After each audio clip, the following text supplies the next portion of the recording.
All right. Hi, everyone, and welcome to another installment of our virtual studio visits. My name is Emma Flick, and I'm the acting director of Second State Press here in Philadelphia. And I'll also be serving as our moderator for the evening. And tonight we'll be speaking with Sonja Burniston. Sonja is an illustrator, printmaker, and workshop facilitator living and working in Bristol, England. Her prints center around human connection and draw on her background in illustration. She runs a variety of printmaking workshops as one half of Blue Roll Press, facilitating playful sessions in pop-up locations around the city. As a duo, they have recently taken on a technician role in the print room at their new studio in Bristol. In her virtual studio visit tonight, Sonja will be sharing her experience of the print scene in Philadelphia and the UK, what she has learned in her first 9 months running regular workshops as a duo, and talking about creative hurdles and some of the ways she's found to move through them. And so on behalf of myself and Second State Press, I'd like to thank you all for joining us this evening, and I'll go ahead and pass the mic along to Sonja. Thank you, Emma. Hi, everybody. It's really nice to be talking to you across the ocean. I think most of you are in and around Philadelphia. So yeah, I'm in Bristol at the moment. It's 11:30 p.m. here, so it's, I don't know, maybe a little bit of a different feel for me than it is for you. But yeah, I'll share my screen and I can take some slides which are just gonna help you, so I don't have to describe and visualize all of my artwork to you, which is a hard job.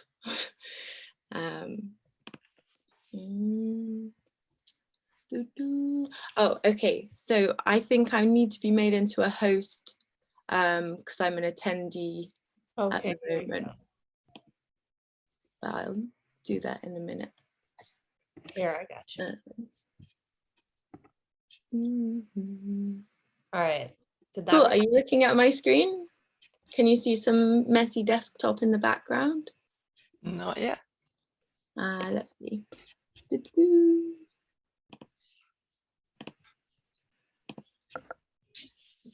There we go. Welcome to the hectic laptop. All right, so welcome. This is a recent print that I thought I'd start with. And it's a screen print, which is the majority of the kind of printmaking that I've done so far, and makes up like a big body of my work. But very recently, through running workshops, I've been getting lots of tasters of other printmaking. As I'm working in a duo, that's like led me to try other kinds of printmaking that my partner is interested in. So I wanted to start off with influences, and this first slide is early influence and childhood, which it's got 3 images by 3 women in my family. And I just thought they were interesting to pull together because there's a definite theme that comes through my work from them, which is, well, I think of it as just like little people and nature. And yeah, you've got work by my aunt, my grandmother, and my mother in that set there. And other early influences were picture books. There's like a just huge love for children's books that all through my mum's side of the family. And I think that a lot of artists, their first visuals that they encounter are the children's books that they grow up with. And I know that those are something that I still just use as references now. I've really carried them with me. And And as I was looking at my inspirations, I've found the parallels interesting between children's books. So on the right, you've got Wanda Garg from a book called The Funny Thing. And then on the left are two images from one of my favorite artists, Felix Valaton, and these are woodblock prints. And it's the things that I'm drawn to are the simplicity and the color separation that often come up in kids' books as well as in printmaking. So those are things that I love. And another thing that comes up in stuff that in images that I'm drawn to is closeness and connection in whatever kind of format. And these three images I thought they're all in one of my folders on my desktop just called inspiration. I just picked out some things from there. And yeah, whether that is the romantic intimacy or friendship, or the closeness in like strong emotion in grieving, and or like the safe kind of safe embraces. I think you'll be able to see those come through. I'm interested in how people bodies tessellate, and I ended up making my print when I went to the fabric workshop and museum was all about bodies tessellating. The central image is by Kathy Kollwitz, who as printmakers, a lot of you might have already spent a long time looking at her work, but if you haven't, I would just highly recommend it because she's an incredible person, artist, woman, and her work is just some of the most emotive that I've ever seen. Every piece is so powerful. So those are some favorites. Can I go down to the next slide? Cool, so that's early influences, and then this is transitioning into the first time that I go away to study, and I've decided that illustration is what I want to study because it's bringing together images and all of this visual creativity. I've grown up with an artist mother and just been surrounded by all of those books. And I also knew that I love stories and people, and so illustration felt like the communication through images felt like where I wanted to go. So I went down to Cornwall, which is like the furthest west tip of England, to Falmouth to study. And so these are some of the first prints that I made when I got there. And I got introduced to lots of different printmaking processes and was just so excited by what I could make. And before that point, I think you always know what's going to come out when you're drawing. You can see it the whole way through, or other processes felt more, there's not as much mystery. Whereas when I went into the print room and pulled my first screen prints or printed my first etchings, it was like I could be excited by it because it was sort of separate to me in that the process, I kind of collaborated with the process, and yeah, that really excited me. And the other thing that made me, I think, hooked on printing was just the print room atmosphere or the print room culture of sharing in the process, and whereas in the illustration room it was kind of like a bit more private. People had their own worlds in their laptops and creation, and you didn't see that. In the print room you kind of see everything, and people come to each other midway through, and there's a lot of sharing of technique. So that was Falmouth. This is the project that I felt was the most me, kind of finding my style at that point in time. And it was in responding to words that inspired me. And I think that this was the point that I was finding colours that excited me, these kind of nostalgic and rich colours. Another thing that came up at that time was collaborating and working with local schools. And that's something that's really stayed with me.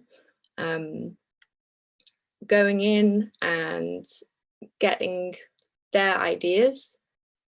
Again, another theme is kind of getting ideas coming to me, and then working with other people's ideas is something that I find very exciting. And on this project, that was especially fun because we did a visual translation of the children's artworks. And you can see on this slide sort of direct morphing their ideas into characters that would go up onto the wall. And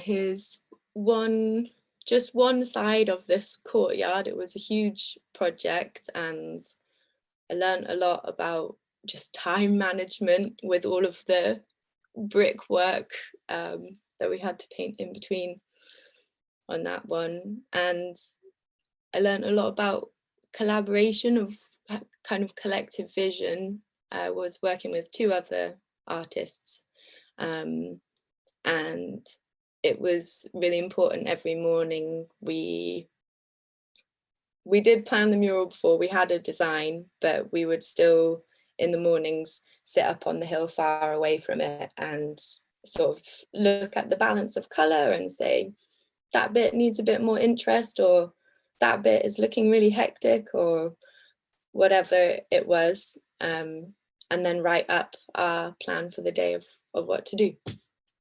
So that was a good indicator to me that I really liked working in a team within my creative work. So there's some more shots. And then this is packing up and leaving Falmouth, selling the kayak, and knowing that I needed to move away from sort of a very relaxed life where my rent was £100 a month, and I didn't have as much maybe drive and connection with other artists as I would have in a bigger city. So I came to Philadelphia to learn more about printmaking. And I found that Philadelphia has a lot of really, this isn't relevant to this slide, but Philadelphia has a lot of good support for printmakers and open access spaces and internships, apprenticeships that I couldn't seem to find in England. And I know that there are things available, but my aim later on in my kind of print career is to copy some of the models that I saw when I was in Philadelphia that was so helpful to me.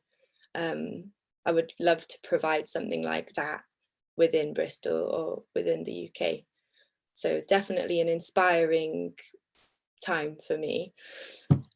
So this is when I first got to Philadelphia and I'm exploring. This is Rittenhouse Square. using art as a way to talk to people and meet people, connect with people when loneliness is a big thing when you move to a new place. And I have found that creativity is such a massive way of just fast tracking into a connection with someone. And that's just one of the ways that it does that. And another place I visited early on when I came to Philadelphia was the Moravian Tile Works, Moravian Pottery and Tile Works, which is north of Philadelphia. If you are local and haven't gone there, I really recommend it. It's just a wild concrete castle covered in tiles, and then there's a tile shop as well. But the main thing is this guy's dedication to tiles. He's traveled all over and just patchworked his castle. So this was my first print at Second State Press, was this ode to the tiles, and I just loved how each of them encapsulated. It's kind of the simple design again that I really love. Yeah, so that's my ode to the tile factory. And then after making prints and meeting the lovely community at Second State Press, I was lucky enough to go to the fabric workshop and learn how to make repeat print there. And I decided to reflect on the home that I had just left, because that's what I was thinking about. It's easier to get a bit of perspective when you've left the place behind. So this is all about the field that I was living in. Before I left, we all had our own caravans. And usually my prints have got people in, but somehow this one is an exception. Doesn't have any people, but it's got a lot of people's stories hidden in it. So there is a section of the final print. It's called Green Spot at Night. And yeah, each caravan I know very well, and each of them houses people that are dear to me. It's quite full on when I look at it. It's like a bit of a trip, but I wanted to find a way to collage together different views and angles and scenes. It's kind of like a face where you've put the eyes all on every side because you want to show all the bits of the face, not just one side. And it ends up looking kind of strange, but captures everything that you wanted to capture. And I got to take it back to its home in Falmouth and show all of the people what I'd made. And I don't know, making something that's just normal life into an artwork, it like somehow makes it more real. Or it's like when I wrote some words down, didn't really consider myself a writer, but my friend made them into a song, and she's a singer and performer, and then suddenly they'd taken on a new realness. And I think seeing your life or part of yourself put into art is very powerful. So that was the end of Philadelphia, back in England, and decided to move away from beautiful Falmouth to a city that's kind of similar to Philadelphia, which is Bristol. And it was lockdown kind of came around that time, so I wasn't able to carry on the printing flow. And so I had to resort to digital work, which I ended up loving, even though I was very resistant to it at first. I found that I could make work that still had some of the things that I loved about print, the kind of overlays, the colours reacting to each other, and the little characters and playfulness that had been in my printmaking.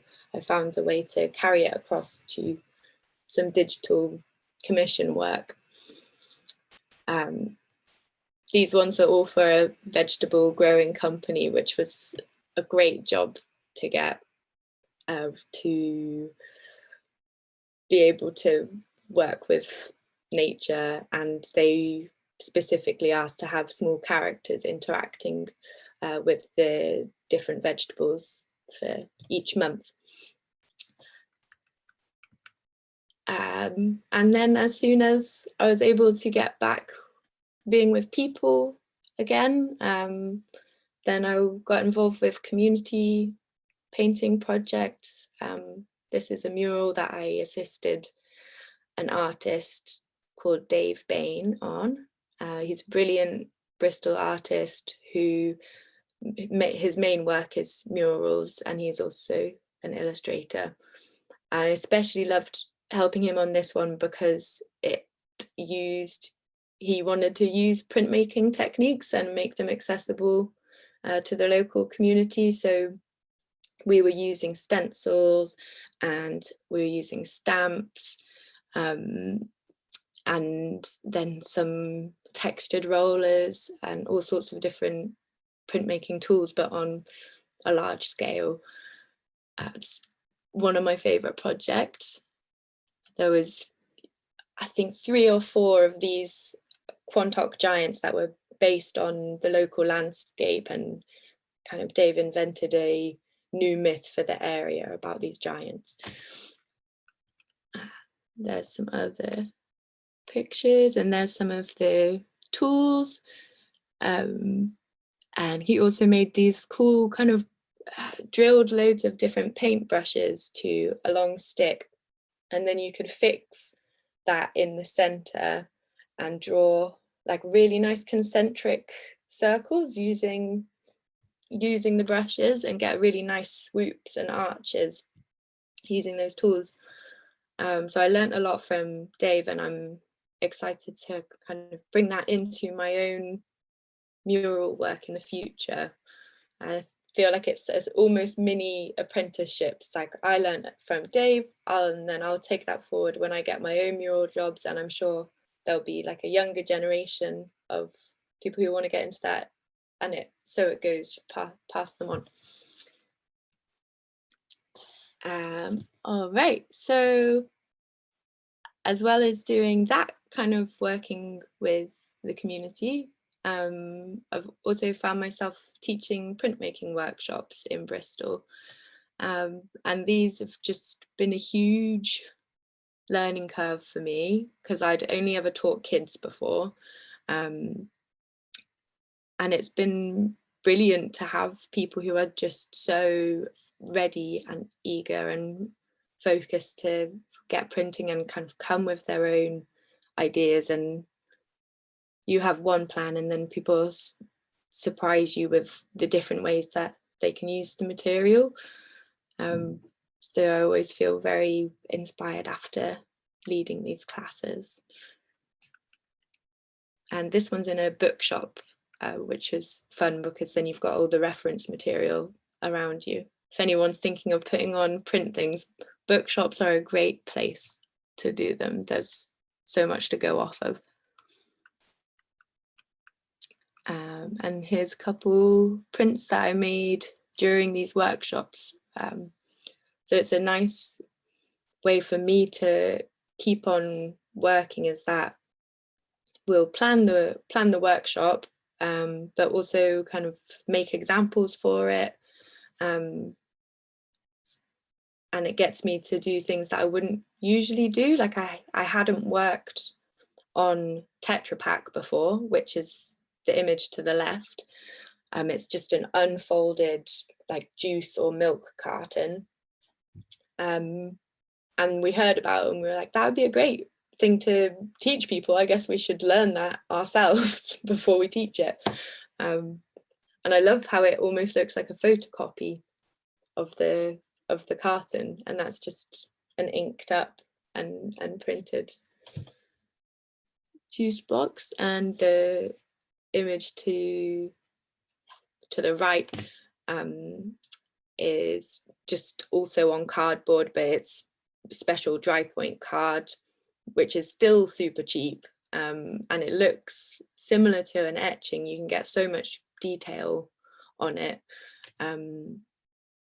but there's a freedom with it. There's not the same, I think you have more freedom and it's cheaper, but the downside is that you can't make as large an addition as you could with, if you're working with metal, you can print repeats and you can work into them and make them lighter and make them darker. But I've loved working with cardboard recently as a material. And we did a lino workshop recently in another space. I've found popping up around the city in different spaces is useful because you end up meeting different community, like each area has like a bit of a mini vibe or community, and so you draw in different groups of people. And yeah, I'm not usually a lino artist, but I loved the chance to work away on a piece of lino in preparation for this workshop. And this is based on a piece of writing that I did, and that's been a really nice starting point for me recently, is working off of pieces of creative writing. And then this, I think, is my favorite kind of workshop that I've done so far, which is botanical printmaking. And it's just so accessible because I think everyone always makes something that they're happy with when you're printing from nature, because it's just such good design. Everything that you print is going to come out looking great. And we liked to have using the plants and inking up the plants and printing them, but also giving other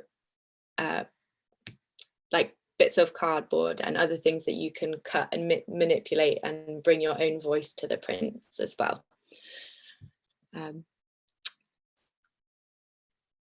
And yeah, I think this might be one of my last slides, because this is where we are now, is that I've formed a duo with my friend Luke, and we're putting on all of those workshops together, and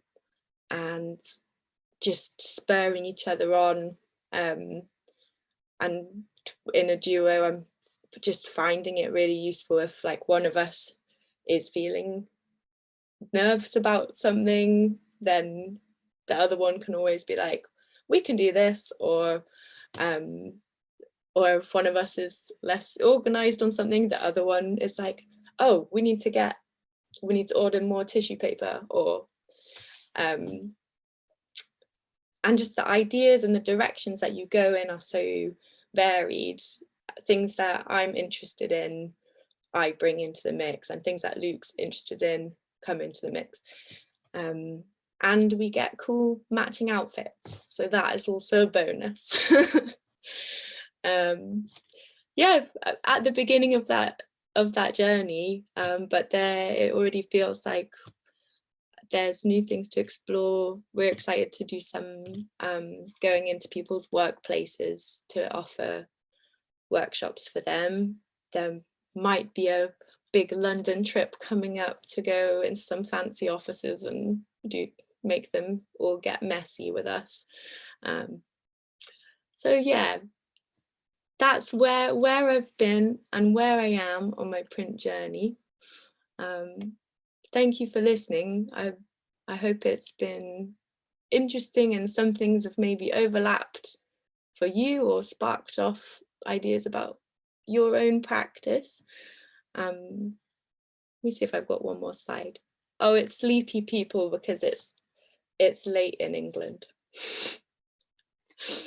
But I'm really open to any questions. I know I've whipped through that at quite a pace.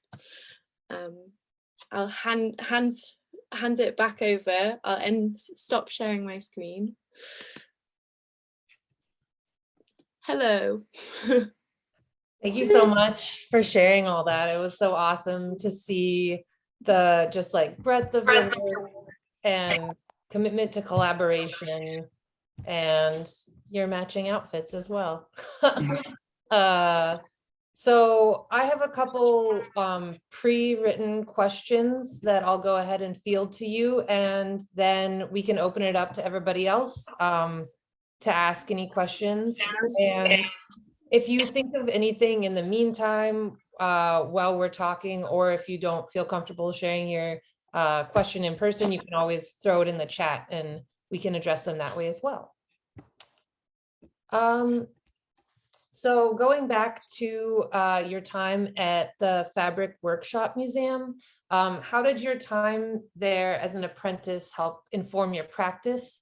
And did you take any of the lessons learned there back home to England?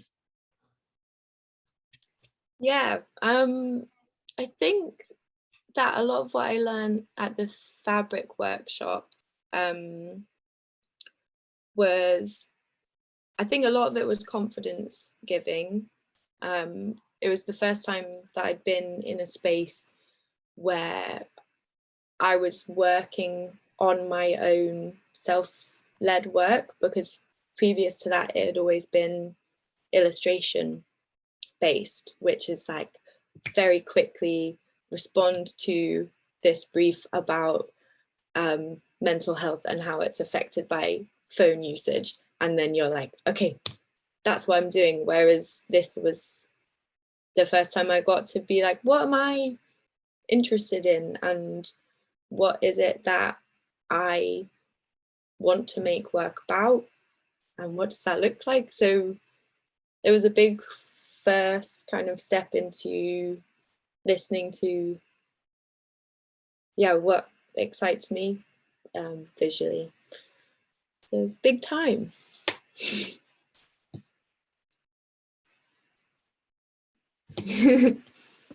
There we go. Your work centers a lot on community and people.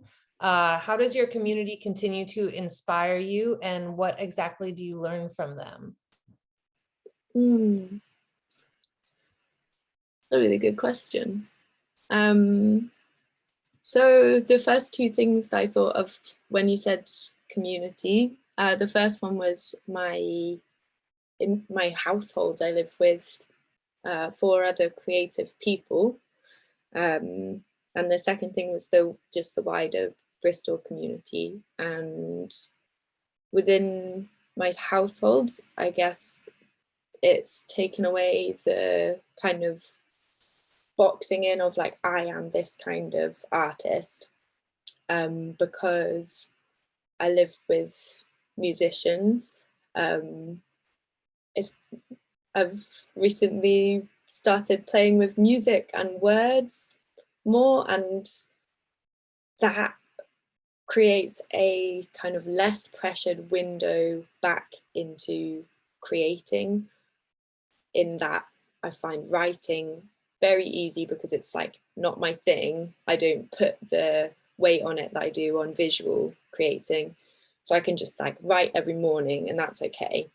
And then through that writing, I can sneak myself back into doing a drawing, if that makes sense. So yeah, through having other creatives around me, it allows me to like get back into creativity and trick my brain into doing creative stuff without getting all procrastinating or scared of doing my things. And the wider community, the first person I thought of was Dave, who has helped, like I've helped him on the murals, and kind of having people who are a little bit ahead of you, or I guess doing things that you haven't done yet, to just give you some tips and be like, this is how you write a proposal, or look at some of the things that I've written for other clients in the past. Like those kind of things are so useful. So you spoke about writing, and in some of your more recent work, you're incorporating writing some more. How does that inform your visual practice, and how has writing kind of found itself into your process of making? I feel like it's just starting to find its way in, and I'm quite excited to bring it in more fully. So as what I was saying about like writing not being so pressured, that's a way for me to get my internal world just out onto a piece of paper, and gives me a subject matter, something to hold on to when I'm at the like blank page stage. And I'm hoping to, I really love finding ways to describe things that aren't tangible, using metaphors to describe kind of complex emotional things, or stuff that feels like it hasn't been spoken yet, finding the right words for it. And I'd love to maybe bring those into visual metaphor as a next step, or have my own words alongside my visuals. Yeah.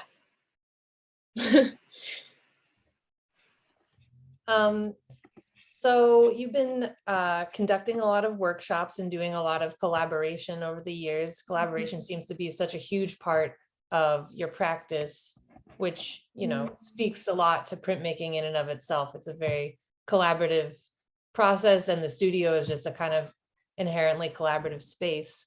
So what have you found to be the most fulfilling in conducting those workshops and collaborations, and also how have they evolved with time, and kind of as you've gained more experience and more more experience with running them? I think as I've gained more experience running them, it's like there's a little bit more breathing space for things to just happen outside of my plan or control, or maybe I'm just able to be taking things slower, but I can just be there with people a bit more attentively, and really look at what they want to make and be able to listen properly. And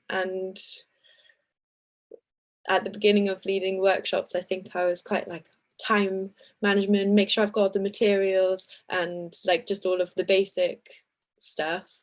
But now it feels like that stuff's all sorted, so we can actually focus on the work that's being made by people, and kind of just occasionally being like, maybe you'll like this thing, and then leaving people to it, and just being there to bring the right tool at the right time. Or mostly it's like setting things in motion and people just do amazing stuff, and then at the end you get to just lay it all out, and the whole group, that's a really fun part actually, is making sure that I leave enough time at the end that we all get to stand around and look at what the group has made, and everybody getting feedback on maybe their first print ever, and just seeing how excited everyone is genuinely about what each other has made. It's a good feeling. Okay, so this is my last question before we open it up to the rest of the group. But I guess in relation to your own practice and also your duo, what are you most looking forward to in your next artistic endeavors? And what's on the docket? Oh, that's a really nice question to finish on. I'm making an album cover at the moment, and I'm excited to see how that turns out because it's in just sketch stage and I don't know what print medium I'm going to end up using. So that is going to be revealed in the next week to myself. That we'll find out. The way I end up, I want to use color, but I also want to do dry point, but I think Shinkalei is going to be like not detailed. It'll be too fiddly cutting out all tissue paper to try and get all of my colors. So we'll see what I end up doing with that, but I'm excited to make that album cover, and I'm excited about a potential first solo mural if the funding comes through. So we'll see. That's amazing. That's so exciting. Congratulations. Thank you. So if anybody else has any questions, feel free to ask them or put them in the chat. Thanks, Emma. Thank you. I just wondered where that, could you say a little bit more about that mural? Should we send vibes to a particular part of Bristol that visualize? Okay. Or would you like to not say much about it? I'm not allowed to say. Okay, there you go. That's I can tell you some, I just won't say any names. But it would be part of a Pride event. And it would be quite free reign, and I would be doing it about lots of different love connections between different varied people. So it's very up my street. Yeah. It would be lots of interacting people and moments. So fingers crossed. Mm-hmm. Good. I can cross them more specifically. Thank you. Yeah. That's great. Thank you.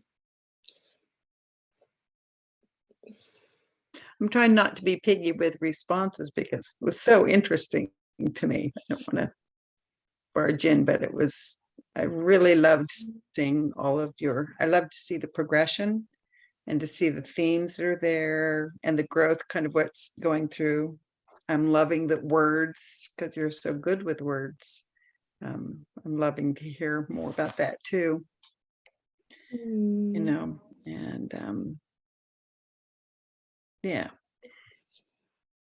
you're articulate and it's so clearly, it was really neat to keep seeing. It was just a good presentation too, and it was really sweet. As much as I've known around the edges, it really told a story, which I know you like stories. That was really neat. Interesting you saying about like seeing definite threads or a coherency, because I think for a lot of people, maybe I struggle to see the coherency in my work, or really like sometimes I put it all on a table and I've had people at craft shows be like, are these all the same artist? And like, I don't know. So there is something comforting to feel like there is a thread or something that runs through. I guess there's nothing wrong with being kind of multifaceted and changeable and working in lots of different ways. But to me, there is a comfort in like, okay, there's some kind of thread. Yeah.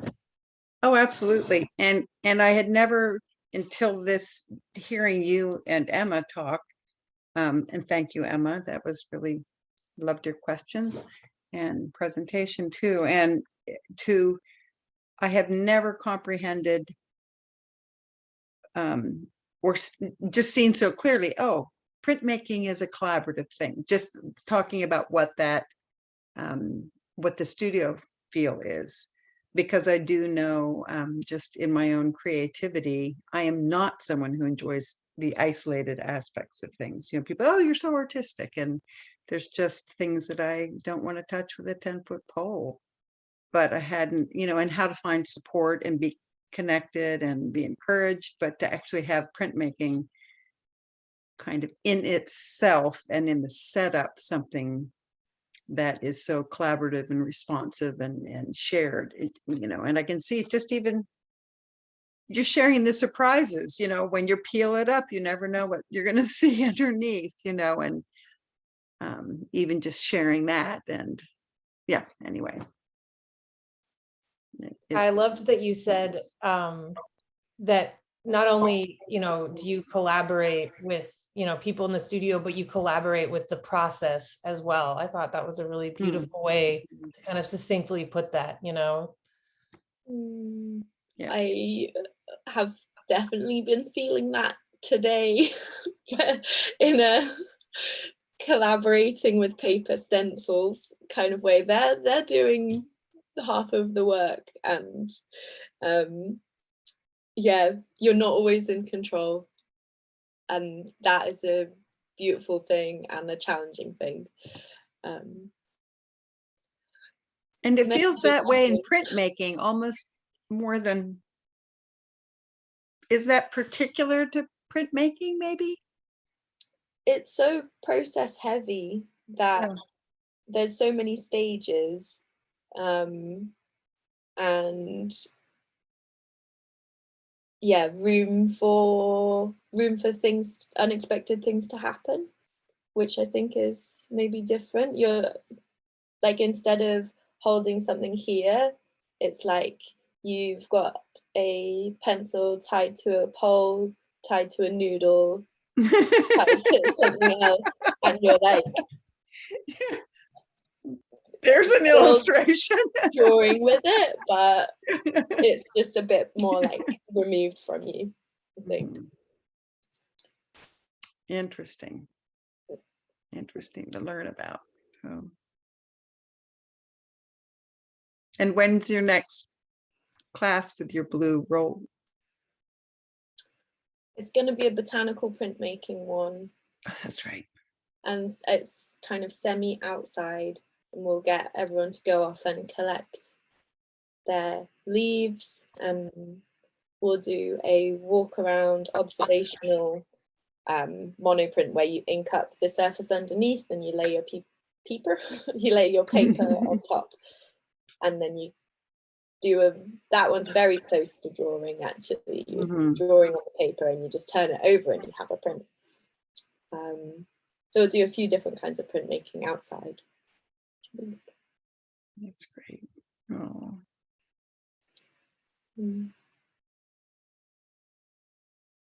I guess I'll do one more check to see if there's anybody else who has any other outstanding questions.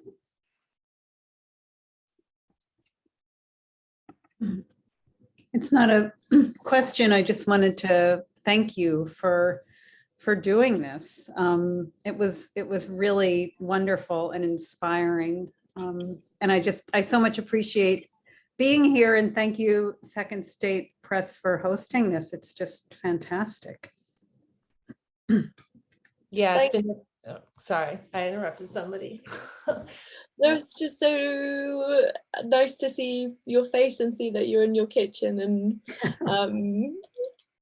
that I just rambled for some time and that some bits got through. So that's really nice. Absolutely. Yeah. It was great. And thank you so much for staying up late with us. I realize the time change is much different. Oh, that's okay. I can literally just roll into bed. Oh, lovely. Oh. Well, on that note, thank you, Sonja, so much. This was amazing and a pleasure to have you. And I hope that you can come by Philadelphia again sometime soon, and we'll see you at Second State. Drop in anytime. Oh, And I would love to. I'll be back sometime within the next few years. can't stay away, you know? And if we come there, we'll come to Blue Roll Press and check it out Yes. too. Yes, For sure. exactly. Yeah. If anybody is coming over this way, like printy or not, I live here. You can write a message. Oh, it was really great. Great. Yeah. Thank you so Thank much you. everyone for attending as well. It's a great conversation. Thank you, Second State. That was really, Yeah, thank Thank you you. so much. really great to have you alive again in my awareness. So that was really Definitely. great. Thank you for joining. Mm. All right. Well, All right. I'll go ahead and say my goodbyes to everybody. Yeah. And yeah, hopefully stay in touch. All Sounds right. good. Thank you. Bye-bye. Thank you. Bye. Bye. Bye. Bye. Hi, Mom.